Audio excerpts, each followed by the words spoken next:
Détecté et confirmé depuis l'après-midi de ce mardi 30 juillet 2019 au centre de santé à Voi, au quartier Bougambadé, en territoire de Nyiragongo, au nord de la ville de Goma, les cas de la maladie à virus Ebola viennent de rendre l'âme dans l'avant-midi de ce mercredi 31 juillet 2019, soit un jour après sa détection et acheminement au CTE de Monigui dans le même territoire. La confirmation est du docteur Jean-Jacques Mouyembe, secrétaire technique du comité multisectoriel de la lutte contre la maladie à virus Ebola devant la presse ce mercredi à Goma.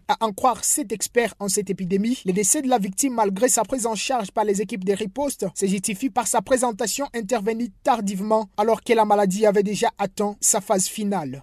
D'abord parce qu'il s'est rendu à l'hôpital très tardivement, donc il a fait plus de 8 jours à la maison, vous voyez. Et alors donc la maladie est déjà très avancée. Quand il est arrivé donc à l'hôpital, il était déjà en coma. Et donc c'est bon.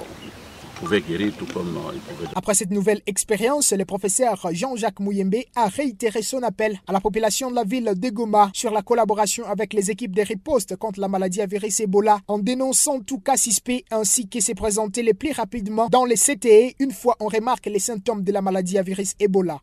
Ce que nous demandons à la population, bon, il y a un temps pour tout. Il y a un temps pour tout. Nous avons passé beaucoup de temps à méconnaître la cause de cette épidémie, à ignorer le rôle du virus Ebola dans cette épidémie. Maintenant, nous disons que c'est une vérité qu'on ne peut pas, n'est-ce pas, cacher. C'est Ebola qui fait tout ceci. Et nous disons à la population, il y a les facteurs de risque, comment on peut attraper Ebola, comment il faut éviter, n'est-ce pas, Ebola. Donc, premièrement, quand il y a un cas suspect d'Ebola, il faut avertir, téléphoner si c'est possible aux équipes, n'est-ce pas, de riposte qui vont venir vérifier. Et surtout, l'Ebola se transmet autour des deuils. Autour des deuils, toutes ces cérémonies funéraires qui sont liées à notre culture. Il faut être prudent et toujours avertir donc les équipes de riposte pour qu'on puisse faire un deuil ensemble. Nous participons à ce deuil-là et nous pouvons dire ça c'est un cas d'Ebola, bon on fait le deuil normal, ça c'est un cas d'Ebola, on fait un deuil sécurisé, ça c'est un cas normal et qui n'est pas Ebola, on fait un deuil normal. Et cette collaboration-là est très importante. Et également le message que j'adresse aussi, c'est aux pasteurs. Dieu a donné l'intelligence aux médecins, aux infirmiers et tout ça pour soigner les malades. Alors, il y a ces maladies-là qui sont des maladies très dangereuses. Imposer les mains, c'est un facteur de risque important.